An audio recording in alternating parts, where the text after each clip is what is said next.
Deep in a rainforest in Thailand, an ant leaves its colony. This never happens. Worker ants don't leave the colony alone. Ever. It's the one rule that keeps the entire nest alive. But this ant climbs down its branch, up a nearby plant stem, higher than any forager should go, moving in a straight line, with no hesitation, like it's following an order. At exactly 25 centimeters above the ground, not 20, not 30, exactly the height where temperature and humidity are perfect, it stops. It clamps its jaws into the main vein of a leaf, locks itself in place with a bite so strong that even after the ant dies, its body won't fall. Then it dies. And through the back of its skull, something else finishes growing. The ant didn't choose any of this. Its brain hadn't been in charge for days. Something else was driving. The organism responsible is called Ophiocordyceps unilaterales, a fungus so specialized that it targets exactly one species of carpenter ant, and does something to it that looks less like infection and more like a hostile takeover. It starts small. A single fungal spore lands on an ant's exoskeleton while it's out foraging on the forest floor. The spore doesn't wait for an opening. It doesn't need one. Within hours, it starts producing enzymes that dissolve the ant's outer shell directly, boring a microscopic tunnel straight through the exoskeleton and into the body underneath. For the next several days, the ant behaves completely normally. It forages. It returns to the colony. It feeds the queen. Nothing about its behavior gives away what's happening inside it. Because the fungus isn't ready yet. It's growing. Here's where the science gets genuinely disturbing, because for decades, scientists assumed the fungus was eating the ant's brain directly. Consuming it. Replacing brain tissue with fungal tissue, like something out of a horror film. In 2017, researchers using 3D reconstruction imaging discovered something stranger. The fungus barely touches the brain at all. Instead, it spreads through the rest of the ant's body, especially the muscles, controlling movement while leaving the brain almost completely intact. Fungal cells surround the brain in a network, communicating with it chemically, but they don't destroy it. That detail matters, because it means the ant isn't a mindless corpse being puppeted like a machine. Its brain is still there. Still technically alive.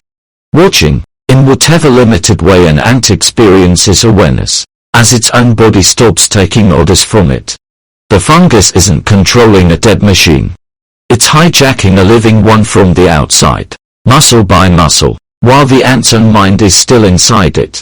Around 6 to 10 days after infection, the behavior changes begin. The infected ant stops to move erratically.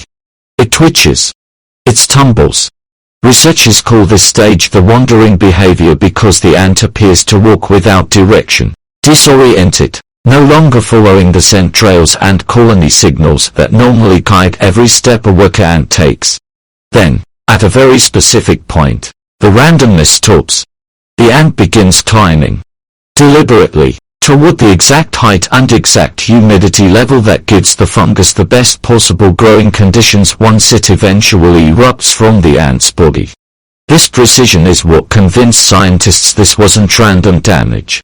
It was targeted manipulation. The fungus was somehow using the ant's own legs, its own muscles, to relocate its host to the optimal launch site for the next stage of its life cycle, a location the fungus itself could never physically reach on its own. Then comes what researchers call the death grip. At the exact right spot, the ant bites down into a leaf vein with its mandibles and does not let go. Ever again. Studies have shown this final bite is so mechanically specific, locking the jaw muscles in a way healthy ants never do, that scientists believe the fungus is directly manipulating the very last muscles the ant will ever use. Shortly after, the ant dies. But its body remains locked to the leaf, jaw fused in place, sometimes for weeks, while the fungus finishes what it came there to do. A stalk erupts from the back of the ant's head. Slowly, over days, it grows longer, eventually releasing spores that rain down onto the forest floor below, directly onto the exact foraging parts where the ants' former colony members walk every single day.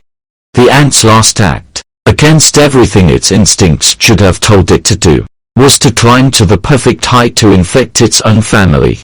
Here's the detail that turns this from horrifying into something closer to an evolutionary arms race. Ant colonies are not defenseless against this. Researchers studying infected colonies discovered that healthy ants can detect the chemical signature of a colony member in the early stages of infection, sometimes before any outward symptoms appear at all. When they do, the healthy ants don't panic. They don't attack. They carry the infected ant out of the nest and physically remove it, sometimes over significant distances, specifically to stop spores from ever reaching the colony. In some documented cases, ants have been observed biting the legs off an infected nestmate not out of aggression, but specifically to disable its ability to walk back toward the nest once instinct-driven zombie behavior begins. It's an immune system running at the level of an entire society. Not white blood cells fighting inside one body, thousands of individuals coordinating to protect a colony from a threat most of them will never personally understand. This isn't a rare, isolated freak of nature, either. Ophiocordyceps species have been found infecting insects for at least 48 million years. Scientists identified this by discovering a fossilized leaf from that era bitten by an insect's mandibles in the exact death grip pattern still seen today, with fungal scarring consistent with the modern infection. Whatever this relationship is, it isn't new.